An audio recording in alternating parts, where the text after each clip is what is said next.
بسم اللہ الرحمن الرحیم، السلام علیکم۔ ایک بہت الارمنگ صورتحال، ایک بہت خوفناک صورتحال جو اس وقت پیدا ہو رہی ہے، اور مجھے یہ لگتا ہے کہ نہ تو عوام الناس کو اس خوفناک صورتحال کا احساس ہو پا رہا ہے، نہ ہی میڈیا اس کا ادراک کر پا رہا ہے، اور نہ ہی صوبائی حکومت، خاص طور پر پنجاب کی صوبائی حکومت اس کا احساس کر پا رہی ہے۔ اور اگر اس بات کا احساس ہے بھی تو جو اقدامات ہونے چاہیے یا جتنی تیزی سے اس خوفناک صورتحال پر قابو پانے کے لیے کام کرنا چاہیے، وہ کام ہمیں دکھائی نہیں دے رہا۔ میں بات کر رہا ہوں ڈینگی کی وبا کی، جو بہت تیزی سے اس وقت پھیل رہی ہے، اور گھروں کے گھر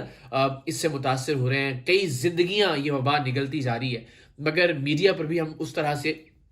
اس وبا کے حوالے سے ڈسکشن یا خبریں نہیں دیکھ رہے، اور حکومتی سطح پر بھی بہت زیادہ اقدامات دکھائی نہیں دے رہے۔ میں اپنے ارد گرد اگر نظر دوڑاؤں تو مجھے اپنا ہر دوسرا رشتہ دار، اپنا ہر دوسرا دوست ڈینگی کی وبا میں مبتلا دکھائی دیتا ہے۔ میں تفصیلات بھی آپ سے شیئر کروں گا، جس کا مطلب یہ ہے کہ جو ایکچوئل نمبرز میڈیا پر دیے جا رہے ہیں، یا ایکچوئل نمبرز جو حکومت کی طرف سے جو اعداد و شمار دیے جا رہے ہیں، ایکچوئل نمبرز یا اصل تعداد اس سے کہیں زیادہ ہے ڈینگی سے متاثر ہونے والوں کی، اور یہ بڑی خوفناک بات ہے کہ ہم اصل تعداد کا اندازہ نہیں کر پا رہے ہیں، ہم اس بات کا احساس نہیں ہو پا رہا ہے کہ ڈینگی سے کتنے لوگ متاثر ہو رہے ہیں۔ یہ تمام لوگ جو اس وقت ویڈیو دیکھ رہے ہیں، خدا را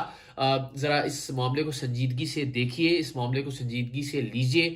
کہیں اللہ نہ کرے ہم کورونا سے بچتے اپنے کسی پیارے کو ڈینگی وبا کے ہاتھوں گنوا بیٹھیں، جو کہ بہت ساری زندگیاں روزانہ کی بنیادوں پر نگل رہا ہے۔ ایک اور اہم بات جو میں چاہتا ہوں کہ تمام لوگوں تک ضرور پہنچے، جو بچوں والے ہیں، جو صاحب اولاد ہیں، جن کے بچے ہیں، وہ یقیناً بہت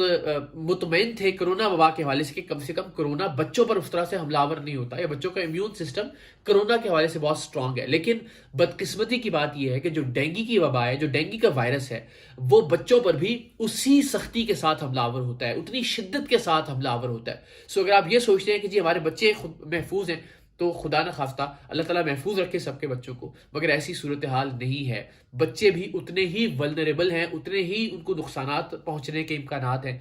جتنا کہ کسی بڑے کو اس ڈینگی وائرس کے نتیجے میں۔ اور خاص طور پر اس پہ جو اس وائرس کا مہلک ہونا ہے، وہ بھی اتنا ہی خطرناک ہے جتنا کہ کرونا۔ ایک دم سے آپ کا خون، جو اس کے پلیٹلیٹس ہیں، وہ کم ہونا شروع ہو جاتے ہیں، خون پتلا ہونا شروع ہو جاتا ہے، اور ایک زندگی آنن فانن دیکھتے دیکھتے ہاتھوں سے نکل سکتی ہے اور نکل جاتی ہے، اور روزانہ کی بنیاد پر بہت سارے افراد موت کا شکار ہو رہے ہیں اس ڈینگی وائرس سے۔ اگین میں نے جس طرح کہا کہ احتیاط آپ سب جانتے ہیں کیا کرنی ہے، ہمیں اپنے گھروں میں صاف پانی کو کھڑے ہونے سے روکنا ہے، تاکہ جو لاروا ہے اس مچھر کا، جس کے ذریعے یہ وائرس منتقل ہوتا ہے، اس کی افزائش نہ ہو سکے۔ بالخصوص ہمیں پوری آستینوں والے کپڑے پہننے ہیں، میک شور کرنا ہے کہ جو صبح کے اوقات ہیں، صبح ارلی مارننگ، اور خاص طور پر جو مغرب کا وقت ہے، اس کے قریب ہم کسی ایسی جگہ پر یا کسی ایسے مقام پر رہیں جہاں مچھروں کی تعداد کم سے کم ہو۔ اپنے گھروں میں ہم کوشش کریں جو مچھر مارنے کی ادویات ہیں یا جو کوائلز وغیرہ ہیں، ان کا استعمال کیا جائے۔ جتنی احتیاط کر سکے اتنی احتیاط کیجیے، اور اس کے ساتھ ساتھ جتنی آگاہی پھیلا سکیں ہم ایک دوسرے سے بات کر کے، اتنی آگاہی پھیلائیے، کیونکہ ہم شاید کرونا کے بعد اب کسی بھی بیماری کو بہت زیادہ سیریس نہیں لے رہے، اور خدا نہ خواستہ یہ وبا اگر قابو سے باہر ہوتی ہے تو ہم میں سے بہت سے لوگوں کے پیاروں کی زندگیاں جا سکتی ہیں۔ اللہ سب کے پیاروں کی زندگیوں کو محفوظ رکھے۔ اللہ تعالیٰ کا لاکھ لاکھ احسان کہ پہلاج ڈینگی سے ریکور ہوا ہے ابھی کچھ عرصہ پہلے۔ ہفتہ 10 دن انتہائی پریشان کن تھے ہماری پوری فیملی کے لیے۔ 11 سال کا میرا بیٹا، اسے ڈینگی ہوا،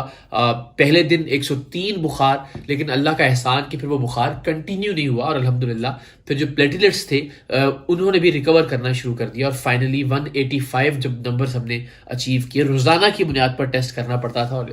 آپ جو صاحب اولاد ہیں سب اس تکلیف کا اندازہ لگا سکتے ہیں کہ جب بچے کو روزانہ بلڈ ٹیسٹ کرنے کے لیے ایک سوئی جب ہوئی جاتی ہے۔ اللہ تعالیٰ سب کی اولادوں کو، سب کے بچوں کو محفوظ رکھے، اور اسی لیے میں یہ درخواست لے کے آپ کی خدمت میں حاضر ہوا ہوں کہ ہمیں اس سے پہلے کہ ہمارے بچے، ہمارے پیارے اس وبا کا شکار ہوں، اس سے پہلے ہمیں احتیاطی تدابیر اختیار کرنی ہے. میرے ایک تایا زاد بھائی وہ ڈینگی میں مبتلا ہیں، میری سگی خالہ وہ ڈینگی میں مبتلا ہیں، میری دوسری خالہ کی بیٹی کے جو شوہر ہیں وہ ڈینگی میں مبتلا ہیں، ان کے بیٹے ڈینگی میں مبتلا ہیں، یاسر شامی میرے دوست وہ ڈینگی میں مبتلا ہیں. سو بے شمار افراد اس وقت ڈینگی کا شکار ہیں اور ان کی حالت دیکھ کر انسان کو خوف آتا ہے. ہونٹ خشک ہو جاتے ہیں، بالکل ایک دم سے چہرہ اترا ہوا لگتا ہے، وزن 2-4 دن میں آپ کو لگتا ہے کہ 4-5 کلو کم کیا انہوں نے، اور انتہائی نقاہت، انتہائی کمزوری. سو دیکھ کر خوف آتا ہے کہ اللہ تعالیٰ کی ذات سب کو صحت مند رکھے. سو میری آپ سب سے دستبستہ درخواست ہے، پلیز جو حفاظتی اقدامات آپ ڈینگی کے حوالے سے کر سکتے ہیں ضرور کیجیے. ارباب اختیار میں سے اگر کوئی یہ ویڈیو دیکھ رہا ہے تو خدا کے لیے اس معاملے کو ذرا سنجیدگی سے دیکھیے. ہم نے کرونا کی وبا پر تو دیکھا کہ ایک ہاہاکار مچا دی تھی،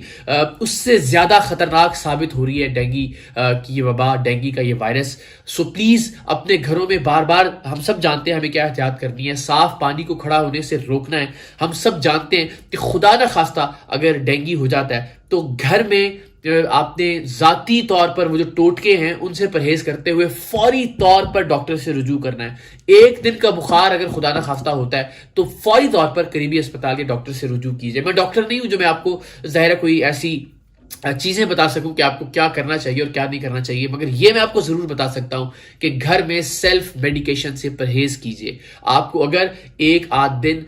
میکسیمم بخار رہتا ہے، اور آپ یقین کیجیے میں اپنی خالہ زاد بہن کے بیٹے کا ذکر کر رہا ہوں، اس کو 104-105 ڈگری تک بخار گیا، ابھی بھی وہ بخار اترنے کا نام نہیں لے رہا. میری آپ سب سے ریکویسٹ ہے کہ اس کے لیے بھی دعا کیجیے اور سب لوگوں کے لیے دعا کیجیے جو اس وبا کا شکار ہیں. سو کرونا سے کہیں زیادہ خطرناک صورتحال ہے لاہور میں. میں نے جس طرح عرض کیا، میرے اپنے ارد گرد اگر میں نظر دوڑاتا ہوں، میری خالہ، میری خالہ زاد بہن کے شوہر، ان کے بیٹے، میرے کزن، میرے بہت سارے دوست، میرا اپنا ذات بیٹا اللہ تعالیٰ اس کو زندگی دے، وہ خیر ریکور کر چکا، مگر آپ اندازہ کیجئے کہ پچھلے 12-15 روز میں ڈینگی کی وبا نے کتنی شدت اختیار کی ہے. سو پلیز حکام سے درخواست ہے کہ جاگیے، لوگوں سے درخواست ہے کہ احتیاط کیجیے. ڈینگی انتہائی خطرناک صورتحال اختیار کرتا جا رہا ہے، بالخصوص صوبائی دارالحکومت پنجاب میں. اسپتالوں سے بھی جو میں نے کچھ لوگوں سے بات کی تو خبر یہی ملی کہ وہاں پر بستر کم پڑتے جا رہے ہیں، وہاں وارڈز بھری ہوئی ہیں، اور ظاہر ہے لوگوں کو مشکلات کا سامنا ہے. اسپتالوں میں بھی بہت ساری قیمتی زندگیاں ضائع ہو رہی ہیں. نہ میڈیا کا فوکس ہے، نہ حکومت کا فوکس ہے، اور نہ ہی لوگوں کو اس بات کا احساس ہے کہ یہ کتنی تیزی سے اور کتنی خطرناکی سے یہ وبا لوگوں کے اندر سرایت کرتی جا رہی ہے. سو اللہ کرے کہ پاکستان اس ایک اور وبا کے حملے سے محفوظ رہے. پروردگار نے کرونا کے معاملے میں تو تھوڑا سا لگتا ہے کہ جیسے زندگی واپس بحال ہونا شروع ہوئی ہے. دعا یہی ہے کہ اللہ تعالیٰ اس وبا سے بھی جو ہر سال سر اٹھاتی ہے، ہمیں اب کچھ نہ کچھ اس سلسلے میں بھی کرنا ہے کہ ہر برس جو قیمتی زندگیاں، جو قیمتی جانیں، آپ سوچئے اگر آپ کا کوئی پیارا اللہ نہ کرے ہم سب صاحب اولاد ہیں، ہم سب کے ماں باپ یا اہل و عیال جو پروردگار ان کو سب کو صحت مند رکھے، ان میں سے کسی کو بھی یہ وبا لاحق ہوتی ہے اور خدا نہ خواستہ کوئی قیمتی جان چلی جاتی ہے تو یہ وہ لاس ہے، یہ وہ نقصان ہے جس کا ازالہ عمر بھر نہیں کیا جا سکتا. سو احتیاط کیجیے، حکومت کے ارکان، حکومت کے ارباب اختیار جاگیں، میڈیا ذرا فوکس کرے اس معاملے کو، اور آپ کوشش کیجیے کہ اس پیغام کو زیادہ سے زیادہ لوگوں تک شیئر کریں تاکہ احساس ہو سکے کہ یہ وبا کس قدر خطرناک صورتحال اختیار کر چکی ہے. پروردگار ہمارے دیش کو، ہمارے ملک کو اس طرح کی ہر وبا سے محفوظ رکھے، اور بالخصوص اس وبا سے آپ سب بھی دعا کیجئے. میری بھی دعا ہے کہ اللہ تعالیٰ پاکستان کو محفوظ رکھے. اللہ تعالیٰ پاکستان کا اور پاکستانیوں کا حامی و ناصر ہو. پاکستان زندہ باد.